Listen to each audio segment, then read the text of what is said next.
Have you ever been so emotionally devastated that the only means of moving forward was to act like nothing ever occurred? It appears to be just what Cody Brown is doing now.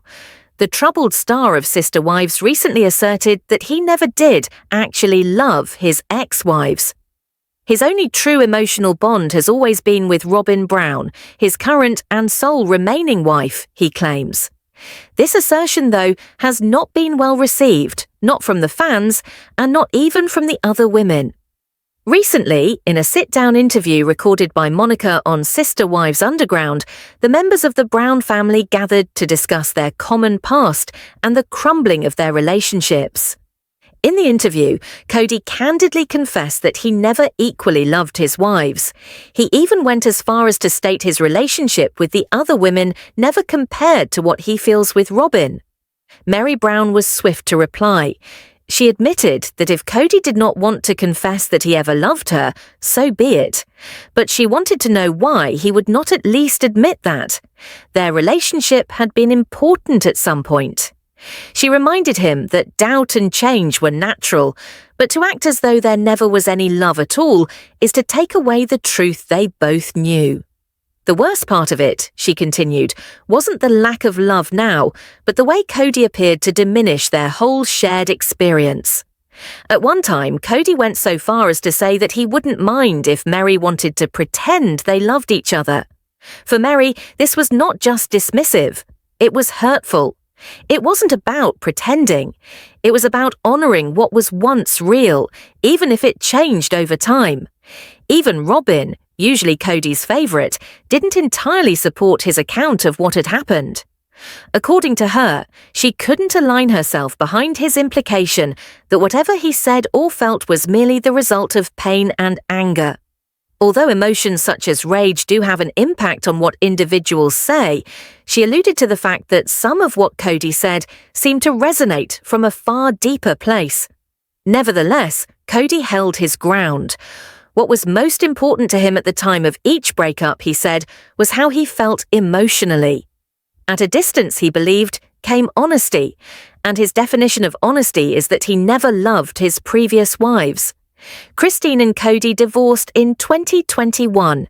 In the following year, both Janelle and Mary had separated as well.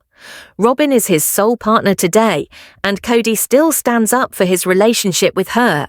He says loving individuals differently comes naturally, that emotional connections are different from one person to another, and it doesn't imply others are any less valued, just different.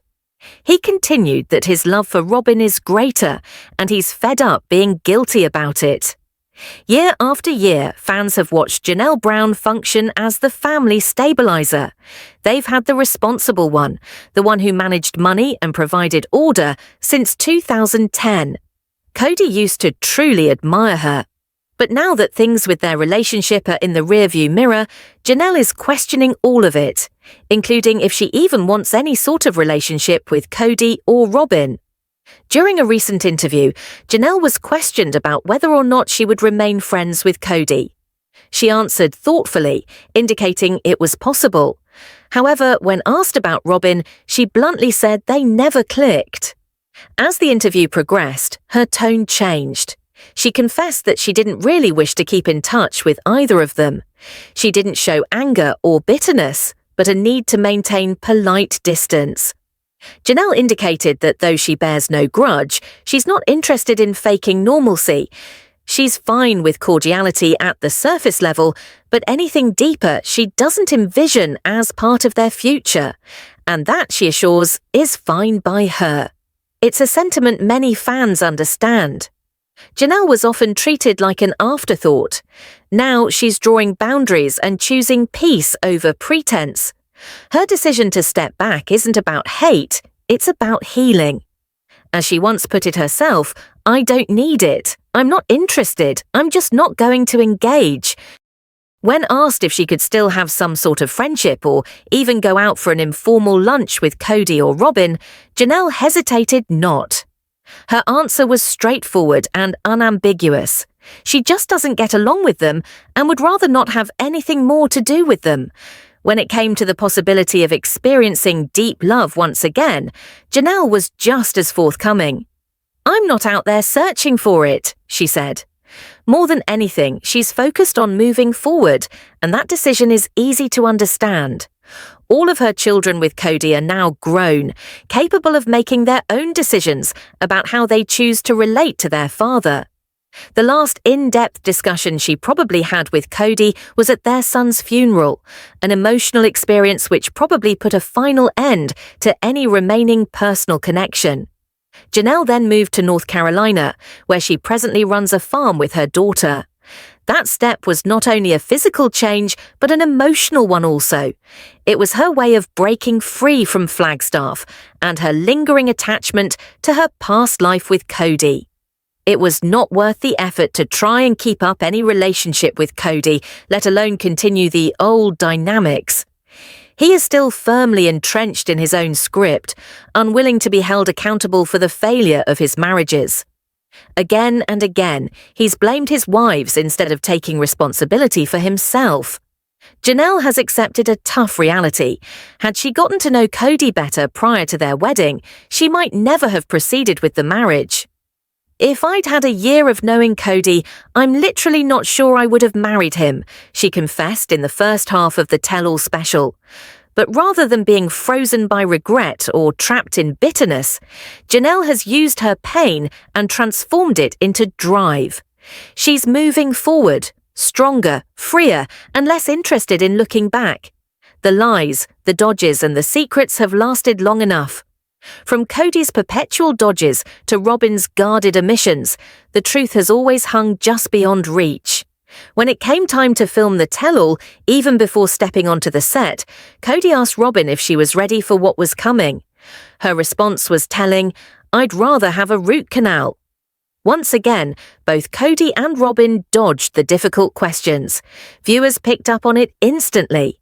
While the other women were pressed for honest answers, Cody and Robin seemed to escape accountability with ease.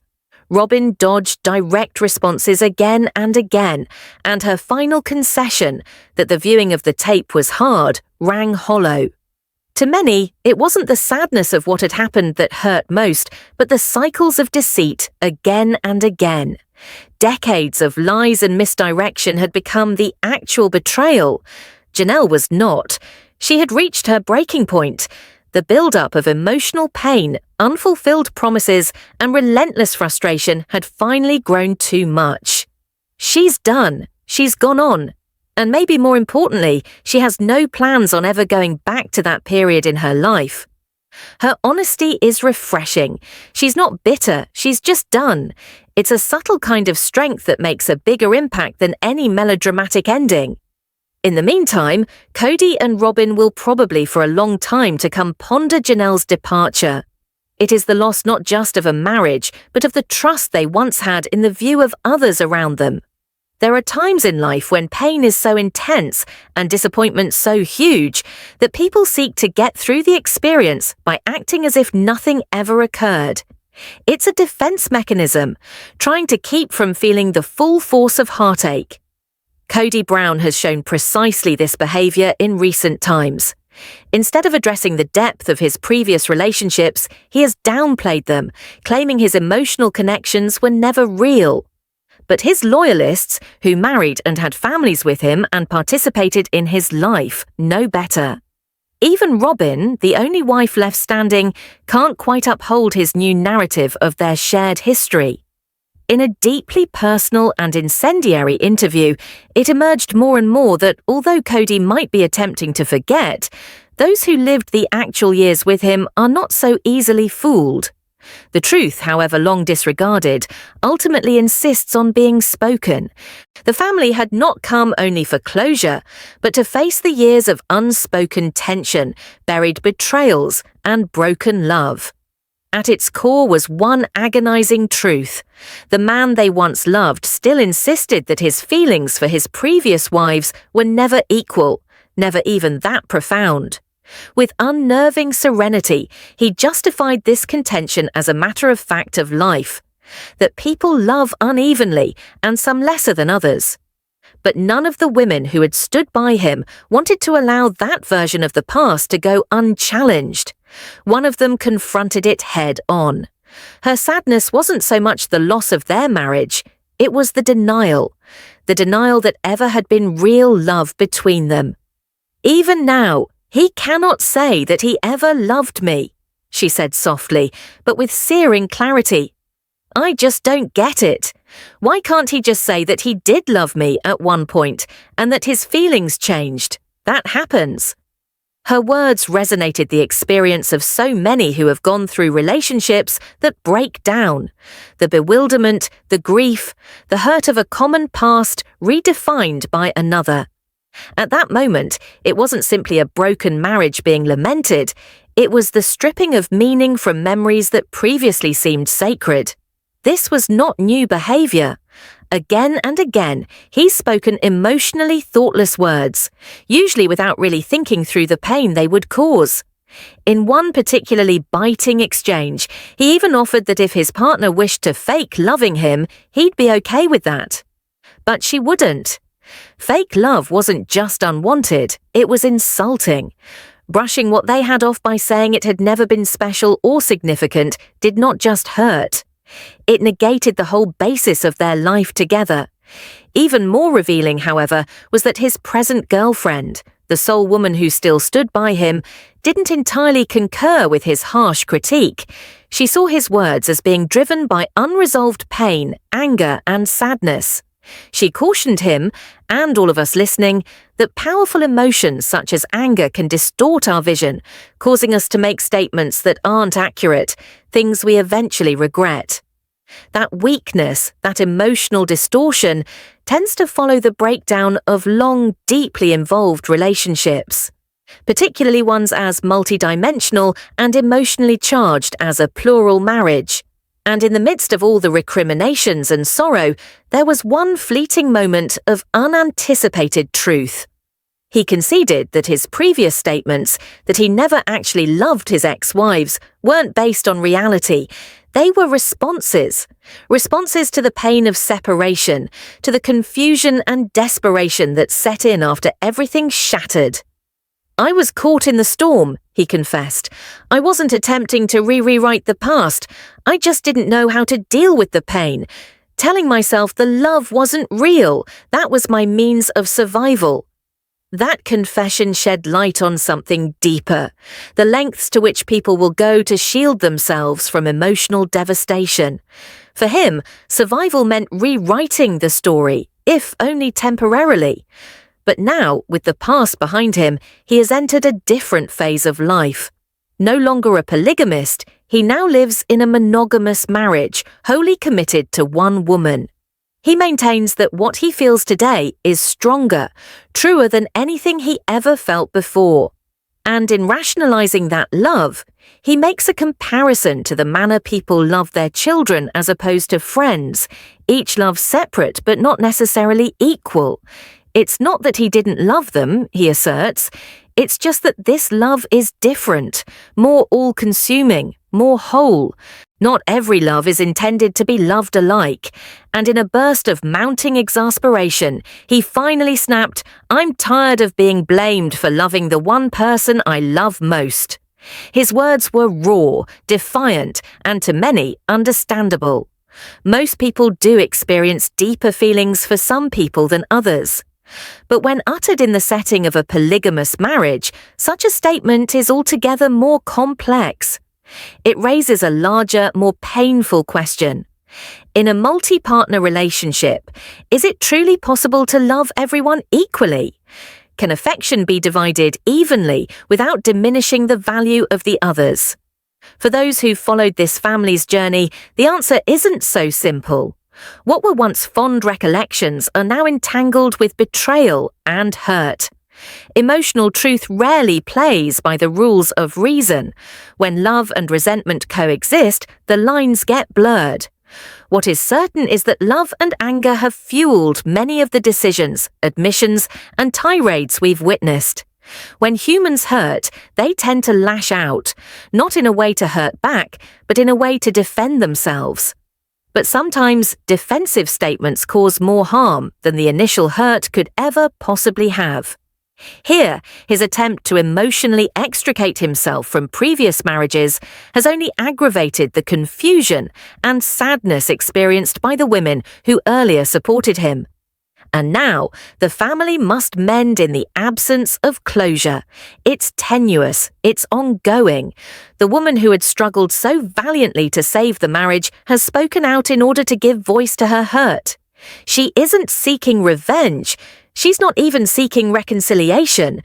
She simply wishes for peace, an acknowledgement that what they had counted was something, even if not for long.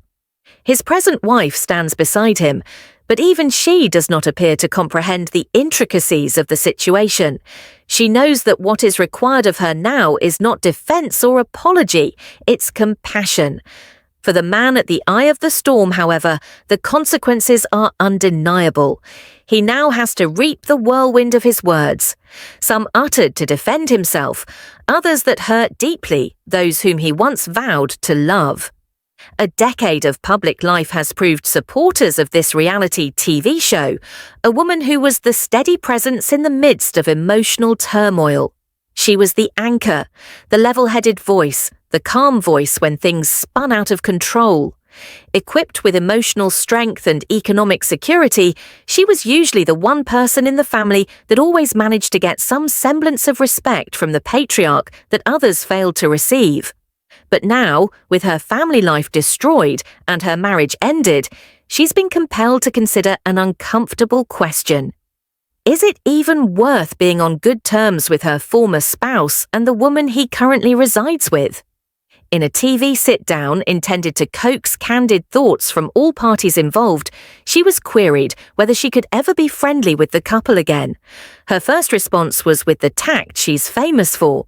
She acknowledged that because of what they'd shared, she could likely get along on a superficial level with her ex-husband. But when questioned about his new girlfriend, her demeanor changed.